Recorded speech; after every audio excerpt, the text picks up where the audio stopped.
और देखेंगे कि इन प्रॉपर्टीज के बेसिस पर जेई ने किस तरह के सवाल पूछ रखे हैं। तो चलिए बिना वक्त जाए किए शुरू करते हैं आज का लेक्चर, जिसमें हम हेलो एवरीवन, तो कैसे हैं आप सब और आपका बहुत बहुत स्वागत है हमारे इस यूट्यूब चैनल जिसका नाम है जाबिश फिजिक्स। और हम कंटिन्यूअसली डिस्कस कर रहे हैं इलेक्ट्रोस्टैटिक्स के टॉपिक्स को, जो कंप्लीटली बेस्ड है जेई मेंस एडवांस और नीट के लेवल के ऊपर। जो बेस्ड टॉपिक्स है वो हम डिस्कस कंटिन्यूअसली कर रहे हैं। इस वीडियो में हम बात करने वाले हैं इलेक्ट्रिक फील्ड लाइंस के प्रॉपर्टीज को, और इलेक्ट्रिक फील्ड लाइंस को इलेक्ट्रिक लाइंस ऑफ फोर्स क्यों कहा जाता है, इस बात को समझेंगे और देखेंगे कि इन प्रॉपर्टीज के बेसिस पर जेई ने किस तरह के सवाल पूछ रखे हैं। तो चलिए बिना वक्त जाए किए शुरू करते हैं आज का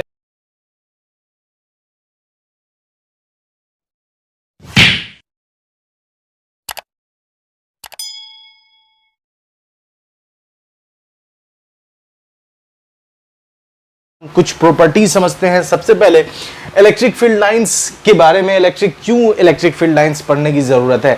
बेसिकली इसलिए इलेक्ट्रिक फील्ड लाइंस पढ़ने की ज़रूरत है क्योंकि इलेक्ट्रिक फील्ड के बारे में तो हमने अपने लेक्चर्स में समझ लिया कि इलेक्ट्रिक फील्ड है क्या, और इलेक्ट्रिक फील्ड किस तरह से काम कर रहा है। उस पर फोर्स लगेगा तो फोर्स किसी चार्ज पर कितना लगेगा, तो QE जितना लगेगा, तो ये कहानी। और electric field due to a point charge कितना होगा, तो KQ/R²। तो ये चीज़ें हमने पढ़ ली है, लेकिन हमें बेसिकली देखना है कि इलेक्ट्रिक फील्ड किस तरह का होगा। तो हमने ये एज्यूम किया कि इलेक्ट्रिक फील्ड लाइंस का जो पैटर्न्स है वो कुछ इस तरह होगा ताकि हम उस स्टडी को आसान कर सकें, है ना। इलेक्ट्रिक फील्ड लाइंस इसलिए पढ़ा गया, बेसिकली ये पिक्टोरियल रिप्रेजेंटेशन है इलेक्ट्रिक फील्ड का। मतलब इलेक्ट्रिक फील्ड को अगर हमें दिखाना है तो हम एक पिक्चर के माध्यम से दिखाएंगे, और उस पिक्चर की कुछ प्रॉपर्टीज है, वो प्रॉपर्टीज हम यहां समझने वाले हैं। तो चलिए सबसे पहली प्रॉपर्टीज क्या है कि electric field lines originate from positive और infinity and terminates on negative और इंफिनिटी। मतलब इलेक्ट्रिक फील्ड लाइंस पॉजिटिव से निकलेगी और कहां टर्मिनेट होगी, इंफिनिटी पर, या इंफिनिटी से निकलेगी और कहां टर्मिनेट होगी, नेगेटिव पर। तो पॉजिटिव से निकलेगी और इंफिनिटी पर टर्मिनेट होगी पॉजिटिव चार्ज के लिए, और इंफिनिटी से निकलेगी और टर्मिनेट होगी, है ना, टर्मिनेट और नेगेटिव और इन्फिनिटी, और इन्फिनिटी से ओरिजिनेट होगी और टर्मिनेट होगी नेगेटिव पर, किसके लिए, नेगेटिव चार्ज के लिए। दूसरा जो है वो क्या है, electric field lines represent net electric field. Electric field lines basically क्या रिप्रेजेंट करता है, तो नेट इलेक्ट्रिक फील्ड। जैसे यहां पर एक चार्ज रखा हुआ है Q1, तो Q1 की वजह से इलेक्ट्रिक फील्ड इधर जा रहा है। Q2 यहां रखा हुआ है, तो Q2 की वजह से इलेक्ट्रिक फील्ड नीचे आ रहा है। Q2 की वजह से इलेक्ट्रिक फील्ड किधर आ रहा है, नीचे की तरफ, E2। तो इन दोनों का नेट इलेक्ट्रिक फील्ड किधर होगा, तो हमने ये ड्रॉ किया। तो ये लाइन बेसिकली क्या है, इलेक्ट्रिक फील्ड लाइन है, और ये क्या रिप्रेजेंट कर रहा है, net electric field due to this charge at this point. बात समझ में आई। तो ये दो पॉइंट है। तीसरा पॉइंट क्या है, तो tangent on at any point on electric field lines gives you direction.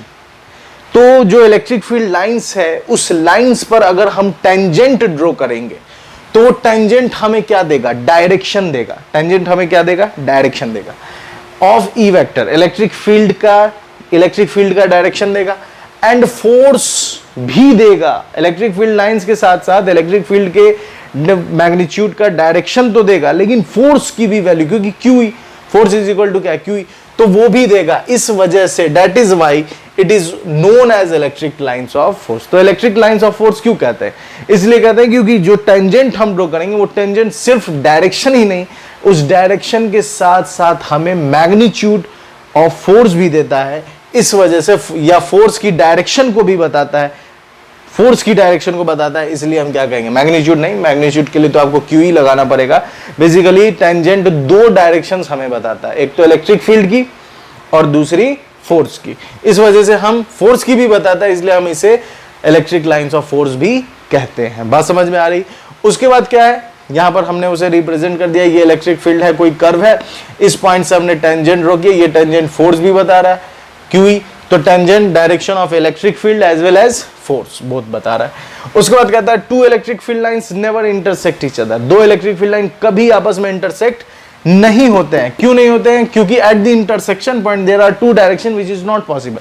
अभी जैसे हमने समझा कि टेंजेंट क्या देगा, डायरेक्शन देगा और फोर्स देगा। अब मान लीजिए कि ये दोनों यहां पर ये दो इलेक्ट्रिक फील्ड लाइंस है E1 और E2, E1 और E2 ये दोनों इंटरसेक्ट कर रहे हैं, ठीक है। और यहां एट द इंटरसेक्शन पॉइंट हमने क्या किया, दोनों के लिए डायरेक्शन ड्रॉ कर दी। अब इस पॉइंट पर एक वक्त में दो डायरेक्शन पॉसिबल नहीं है, इस वजह से दो फील्ड लाइंस कभी इंटरसेक्ट नहीं करेंगे, क्योंकि at the point of intersection आप एक वक्त में दो डायरेक्शन दिखाइएगा जो कभी पॉसिबल नहीं है। उसके बाद पांचवा नंबर क्या है कि अगर electric field lines density is high, अगर electric field lines density, electric field lines density मतलब लाइन बहुत ज्यादा है, वो अगर हाई है तो इलेक्ट्रिक फील्ड इंटेंसिटी भी हाई होगी, और वाइस वर्सा, मतलब अगर इलेक्ट्रिक फील्ड लाइंस कम है तो इसका मतलब इलेक्ट्रिक फील्ड इंटेंसिटी भी कम है। जैसे यहां पर देखिए ए पॉइंट से कितने फील्ड लाइंस पास हो रहे, 4, इसका मतलब कि यहां पर इलेक्ट्रिक फील्ड इंटेंसिटी ज्यादा है, लेकिन बी से सिर्फ देखिए यही पार कर रहा है, क्योंकि ये वाला तो पार कर रहा है, ये तो इधर चला गया, ये इधर चला गया, ये इधर चला गया, तो बी से सिर्फ ये पार कर रहा है, क्रॉस हो रहा है, इस वजह से बी के पास इंटेंसिटी कम है। क्यों इंटेंसिटी कम है? क्योंकि डेंसिटी कम है, इलेक्ट्रिक फील्ड लाइंस डेंसिटी कम है, लेकिन ए के पास इलेक्ट्रिक फील्ड लाइंस डेंसिटी ज्यादा है, इसलिए इलेक्ट्रिक फील्ड इंटेंसिटी भी क्या होगी, ज्यादा होगी। उसके बाद इलेक्ट्रिक फील्ड लाइंस कभी क्लोज लूप नहीं बनाएगा, क्लोज लूप कभी नहीं बनाएगा। आप खुद सोचिए, क्लोज लूप बनाना मतलब कि पॉजिटिव से नेगेटिव और नेगेटिव से फिर पॉजिटिव, क्या ऐसा पॉसिबल है?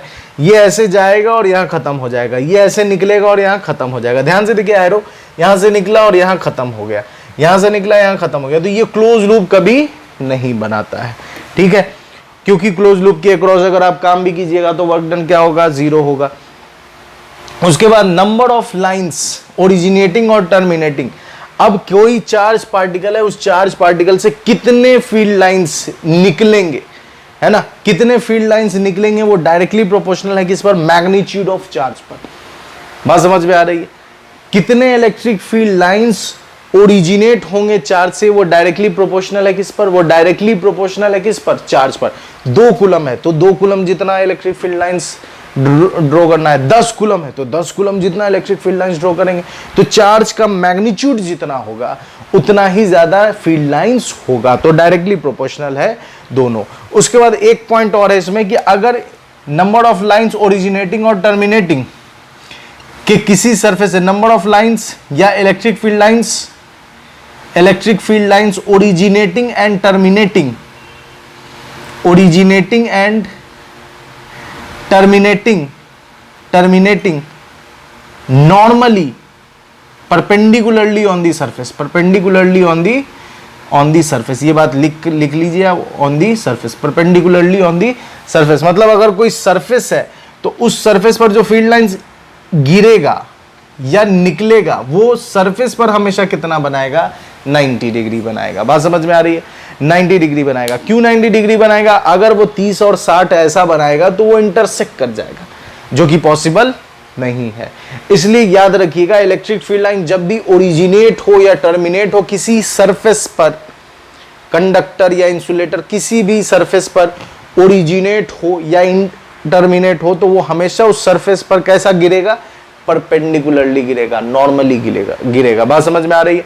तो ये प्रॉपर्टीज है, इसे जैसे यहां लिखा है और मेरे दिमाग में, वैसे आपके भी दिमाग में होना चाहिए और आपके नोट्स में भी ये होना चाहिए। और अब देखेंगे कि किस तरह से जेई ने इस पर सवाल पूछा है। तो चलिए इतना पहले आप नोट कर लो फर्स्ट क्लास अंदाज में बेहतरीन तरीके से, फिर मैं उसे प्रॉपर्टीज समझने के बाद कुछ डायग्राम्स हम लोग बना लेते हैं कि इलेक्ट्रिक फील्ड लाइंस ड्रॉ अगर करें तो किस तरह से होगा। तो इलेक्ट्रिक फील्ड लाइंस यहाँ पर एक पॉजिटिव चार्ज है और यहाँ पर एक नेगेटिव चार्ज है, तो इलेक्ट्रिक फील्ड लाइंस कैसी होगी, तो इलेक्ट्रिक फील्ड लाइंस कुछ ऐसी होगी, इलेक्ट्रिक फील्ड लाइंस कुछ इस तरह से होगी। ठीक है, इलेक्ट्रिक फील्ड लाइंस कुछ इस तरह से होगी, ये due to positive and negative charge, negative की वजह से इनवर्ड, पॉजिटिव की वजह से आउटवर्ड और नेगेटिव की वजह से इनवर्ड। बात समझ में आ रही? तो ये इलेक्ट्रिक फील्ड लाइंस कुछ इस तरह से होगी।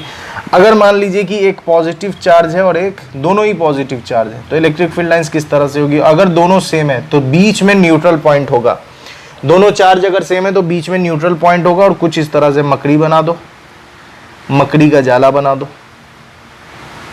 मकड़ी की जाल बना दो, ठीक है, कुछ इस तरह से बना दो, मकड़ी बन गया। और ऐसे कर दो, ऐसे कर दो, ऐसे कर दो, ऐसे कर दो, ऐसे कर दो, ऐसे कर दो, ऐसे कर दो, ऐसे कर दो, बन गया। ये बन गया क्या चीज, electric field lines due to two positive charge, और बीच में क्या होगा, न्यूट्रल पॉइंट। अगर ये पॉजिटिव है इसलिए एरो दे दो बाहर की तरफ, पॉजिटिव है तो एरो दे दो बाहर की तरफ, पॉजिटिव है तो एरो दे दो बाहर की तरफ, और अगर नेगेटिव होता तो इनवर्ट हो जाता। और अगर इसमें से कोई एक बड़ा हो, मान लीजिए ये वाला बड़ा है और ये वाला छोटा है, तो जो न्यूट्रल पॉइंट होगा वो कुछ इसके आसपास होगा, छोटे के नजदीक होगा, बड़े से दूर होगा। अगर एक चार्ज बड़ा है और दूसरे चार्ज छोटा है तो न्यूट्रल पॉइंट बड़े से दूर होगा, छोटे के नजदीक होगा। और फिर वही कहानी कुछ ऐसा बना दीजिए, और इसकी वजह से कुछ ऐसा हो जाएगा। बात समझ में आई?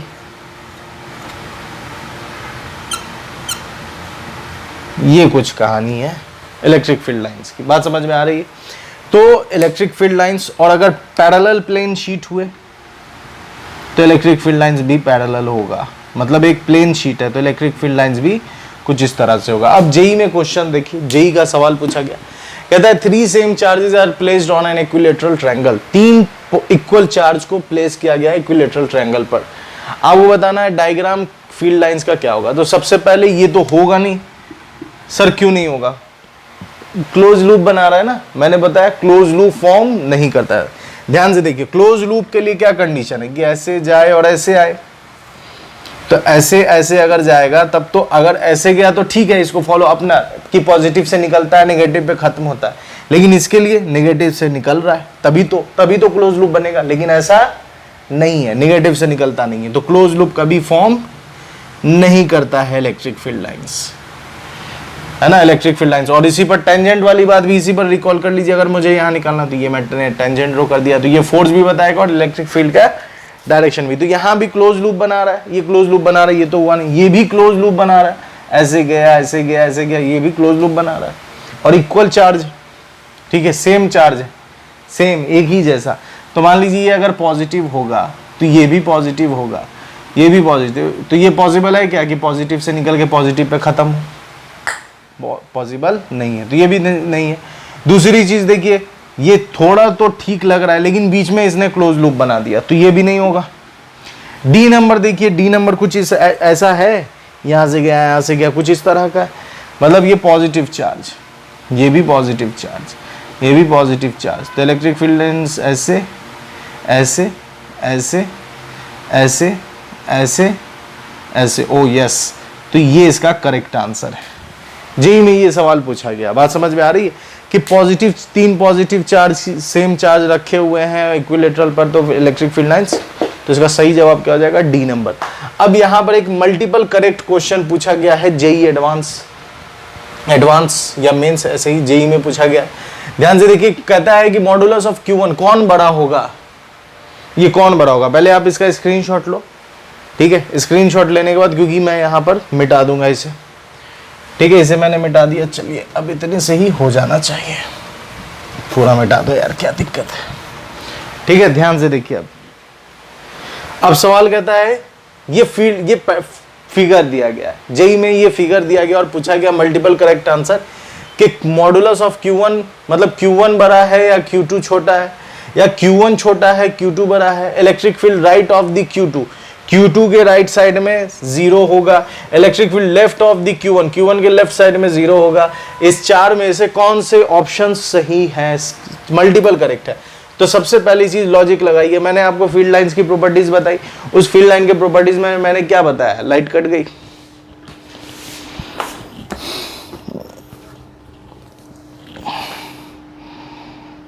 लाइट कट गई है।